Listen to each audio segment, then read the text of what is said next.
Producer பற்றி சொல்லிடுறேன், Surya and Joe. Thank you. படத்தை வந்து பண்ணதுக்கு இஸ் ரியல் ஆனர். நீங்கள் வந்து thought of me, so thank you very much. Suriya வந்து ஷூட்டிங் பண்ணதுக்கு எனக்கு தெரிஞ்சு ஒரு 2 தடவை வந்துருப்பாரு நினைக்கிறேன் ஸ்பாட்டுக்கு.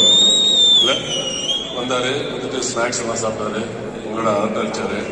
நாங்கள் வந்து ஏதாவது வேலை பண்ணும்போது அதை வந்து மானிட்டரில் பார்த்துட்டு இருப்பாரு. அப்புறம் போயிடுவாரு.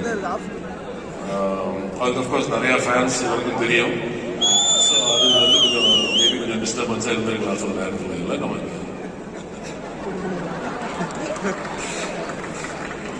ஸோ அதை தவிர அவர் ஏன் அவ்வளோ கேஷுவலாக டீல் பண்ணுவாருன்னா, நம்ம ராஜசேகர் சார் இருக்காரு 2Dல. I think there's so much of trust and confidence and love in the relationship, in your business partnership. So ரொம்ப எஃபிஷியண்டாக அவர் பார்த்துட்டாரு. அவருக்கு ஒரு ஃபேண்டாஸ்டிக் டீம்